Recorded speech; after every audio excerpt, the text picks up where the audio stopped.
অসমীয়া গহনাই পালে GI tag. বিহুৰ বতৰত চৰ্চাত অসমীয়া গহনা, চৰ্চাত চুমি জুৱেলাৰী। প্ৰথমে কম, চতে গৈয়ে গৈয়ে বহাগে পালেহি, ফুলিলে ভেবেলি লতা, কৈনুকৈ থাকিলে উৰকি নপৰে, ৰঙালী বিহুৰে কথা। নিশ্চয়কৈ চাওঁতে চাওঁতে পালেহি অসমীয়া বাপতি সাহোন বিহুটি। মাজত মাত্ৰ কেইটামান দিন। অসমীয়া সংস্কৃতিৰ আটাইতকৈ গুৰুত্বপূৰ্ণ সম্পদসমূহৰ ভিতৰত এটা উল্লেখনীয় সম্পদ হ'ল অসমীয়া গহনা। প্ৰতিগৰাকী নাচনীক কৰি তোলে জীপাল। অসমীয়া গহনাই পালে GI টেগ। এই গহনাসমূহ দেখিবলৈ বৰ ধুনীয়া আৰু অসমীয়া সংস্কৃতিৰ এটা অতি গৌৰৱৰ অংশ। তাৰ মাজতে চৰ্চাত চুমি জুৱেলাৰী, য'ত লাভ কৰিব বিশুদ্ধ সোণ। জোনবিৰিৰ পৰা দুগদুগীলৈ আৰু গামখাৰুৰ পৰা কেৰুমণিলৈ ইতিমধ্যে সকলো পৰিধান কৰি সাজু হৈছে অসমীয়াৰ বাপতি সাহোন ৰঙালী বিহুটিক আদৰিবলৈ। আৰু যিহেতু এই মুহূৰ্তত সমগ্ৰ ৰাজ্যবাসীৰ বাবে আছে ভাল খবৰ, যিহেতু সোণৰ আ অলংকাৰে লাভ কৰিছে, অসমীয়া গহনাই লাভ কৰিছে GI টেগ। আৰু সেই মুহূৰ্ততে আজি আমি বৰ্তমান উপস্থিত হৈছোঁহি যি ৰূপনগৰস্থিত নেটফিহাটত। ইয়াতে এখন বিপণী আছে চুমি জুৱেলাৰী, আৰু চুমি জুৱেলাৰী হৈছে উজনি অসমৰ যোৰহাট তৰাজান সোণাৰী গাঁৱৰ বাসিন্দা। তেওঁলোকে আচলতে যিহেতু GI টেগ লাভ কৰিছে, অসমৰ প্ৰায় খুব স্বীকৃতি লাভ কৰিছে, আৰু এই স্বীকৃতিৰ সন্দৰ্ভত তেওঁলোকৰ মনৰ ভাৱ জানিব চেষ্টা কৰিম। লগতে প্ৰকৃত সোণ কি, যিহেতু প্ৰত্যেকগৰাকী মহিলাক আচলতে প্ৰত্যেকটো সোণৰ আ অলংকাৰে আচলতে সম্পূৰ্ণ কৰে বুলি এষাৰ কথা আছে। আৰু এগৰাকী নাচনীৰ ক্ষেত্ৰতো আচলতে গামখাৰুৰ পৰা কেৰুমণিলৈকে সকলো পৰিধান কৰিলেহে এগৰাকী নাচনী সম্পূৰ্ণ হৈ উঠে বুলি কোৱা হয়। গতিকে এই মুহূৰ্তত সেই বিশেষ বিপণীখনত আমি বৰ্তমান উপস্থিত হৈছোঁহি। যিহেতু আমাৰ লগত আছে বিপণীখনৰ স্বত্বাধিকাৰী আছে আমাৰ লগত, আৰু তেওঁলোকে যিহেতু আজি ইমান সময় দিন ধৰি বছৰ ধৰি কষ্ট কৰি আহিছে আৰু অৱশেষত তাৰ ফল লাভ কৰিছে, যিহেতু সোণৰ গহনাই লাভ কৰিছে GI টেগ। আৰু জানিব পৰা 3টাকৈ গ্ৰেডত ভাগ কৰিছে GI টেগক, অসমীয়া গহনাক। গতিকে GI টেগৰ যি 3টা গ্ৰেড, সেই গ্ৰেডৰ ভিতৰতে আচলতে যোৰহাট প্ৰথমটো গ্ৰেড লাভ কৰিবলৈ যোৰহাটে লাভ কৰিছে A গ্ৰেড।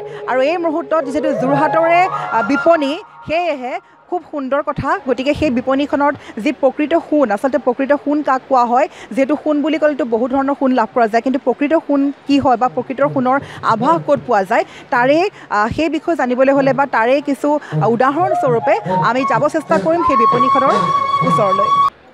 আমি বহুতে ভাল সুখ অনুভৱ কৰিছোঁ, যিহেতু অসমীয়া গহনা GI টেগ লাভ কৰিলে। অৱশ্যে অসমীয়া গহনা GI টেগটো 3টা ভাগত বিভক্ত হৈ পেলাই লাভ কৰিছে। এটা A গ্ৰুপ, কেটেগৰী A, আৰু কেটেগৰী B আৰু কেটেগৰী C। কেটেগৰী Aটো হ'ল আমাৰ যোৰহাটৰ যিখিনি সোণৰ ওপৰত গঢ়া গহনা, সেইখিনি A কেটেগৰী।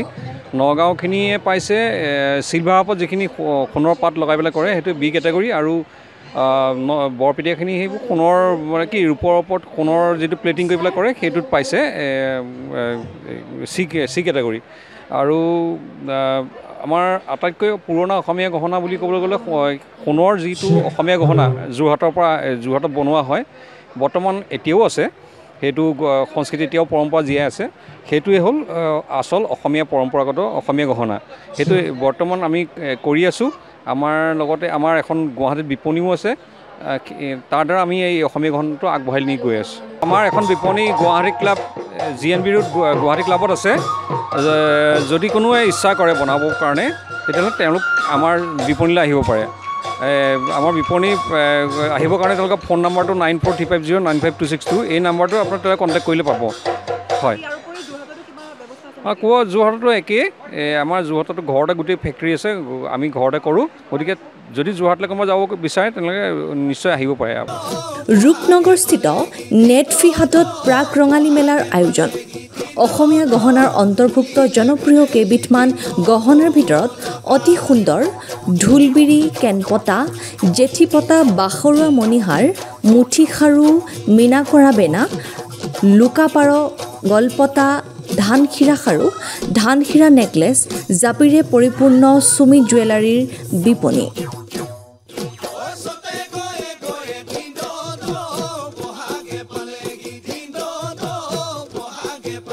হয়, নমস্কাৰ। আপোনালোকৰ নিউজ চেনেল আৰু তাৰ অসমবাসী ৰাইজলৈ মোৰ বহাগ বিহুৰ শুভেচ্ছা থাকিল।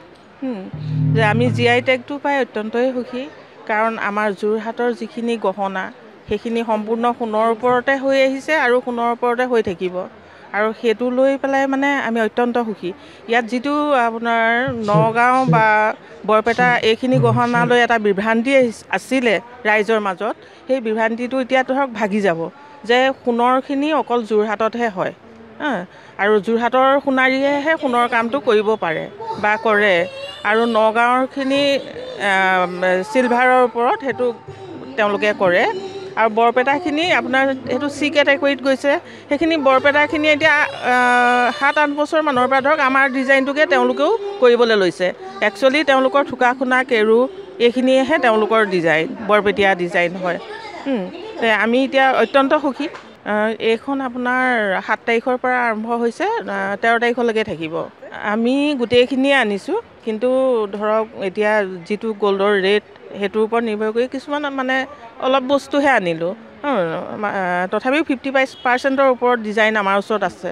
এই মুহূৰ্তত অসমবাসী ৰাইজক ক'ম যে ৰঙালী বিহু সকলোৱে ভালে কুশলে যাওক, ভালে কুশলে উপভোগ কৰক, আৰু আমাকো GIটো পোৱাৰ পিছত যেনেধৰণে আমি আগবাঢ়ি যাব লাগে, যাতে অকল অসম বুলিয়ে নহয় বা ভাৰতবৰ্ষ বুলিয়ে নহয়, ৱৰ্ল্ডৰ চুকে কোণে সকলোৱে জানে যে মানে অসমীয়া গহনা বুলিলে আচল অসমীয়া গহনা কোনটো, সোণৰ ওপৰত যিটো হৈ আহিছে আগৰ পৰা, সেইটোৰ ওপৰতে যাতে জানে।